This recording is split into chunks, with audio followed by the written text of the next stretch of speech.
Hey guys, welcome back to Contest Prep University. I'm Joe Klemczewski with Adam Atkinson, and we're going to continue into part 2 of our Competing as a Masters series. And we're going to talk about this being your first show. What if you are a Masters age competitor, first time you've ever competed, which I think happens a lot, Adam, because a lot of times people just kind of catch wind of the sport and maybe they've got their kids raised and out of the house and the career's going well. And so, a new goal often brings people to this. And it's exciting, but it's also, a little bit intimidating sometimes for people getting in. So what advice do you give? If somebody comes to you and says, hey, I'm thinking about it, Adam, I don't know. Do you think I'm good enough? Should I do it? What would you tell them? Yeah, so usually with a first-time Masters competitor, there's also the novice divisions that are, not selected by age. Those can be a really good option to get some more stage time.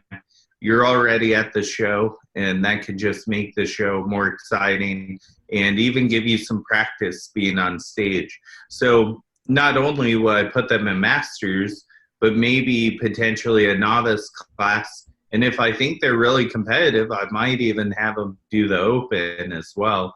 That could also depend on show size and things like that.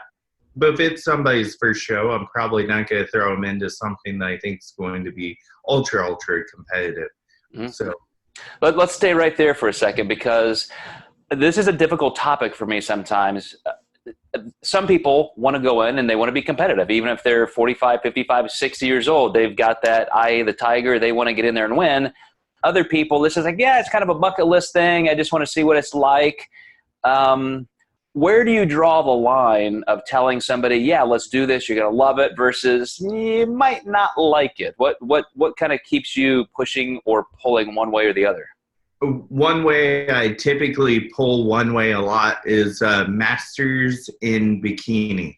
And just because on a national level, you even just see the criteria change for Masters, just because it kind of has to.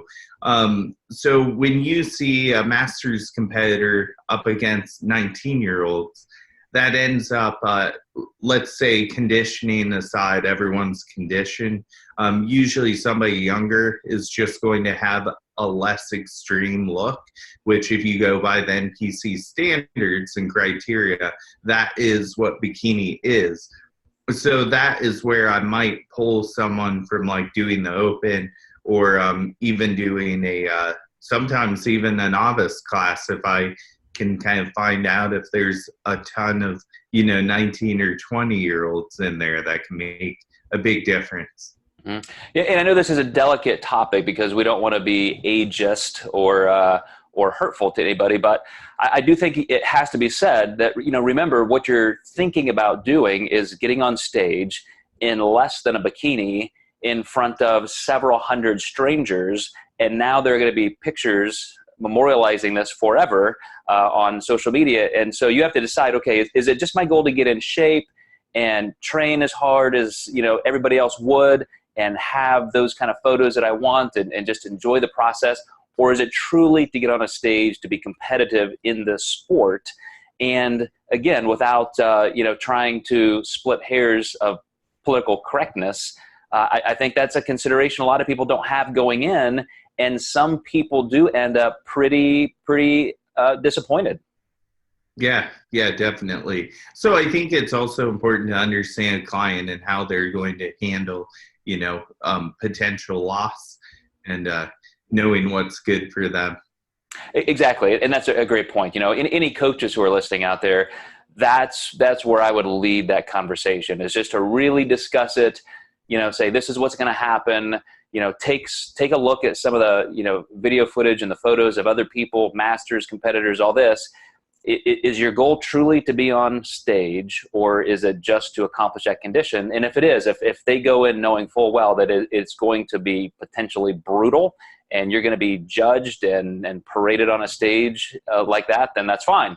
I don't want to dissuade anybody, but you just have to know everything going in, I think.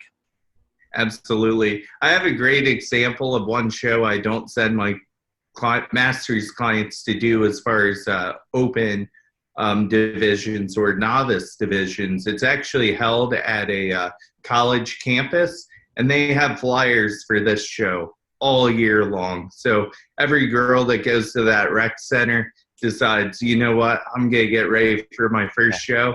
So I don't dare ever send a master's into like an open category or a novice category there, because it's just bad news. Yeah. And to be fair, I know 50 and 60 and 70-year-olds who look amazing and all that, but that's what we're talking about. You know, genetics are genetics, and you never know. So just keep that in mind, guys. And as we go through these other topics, I think you'll find that some of the things we talk about can help you get ready for that process. We're going to talk about posing, hormones, training, all those things that may change as we start reaching those master's categories. So thanks for watching and listening, and we'll catch you next time.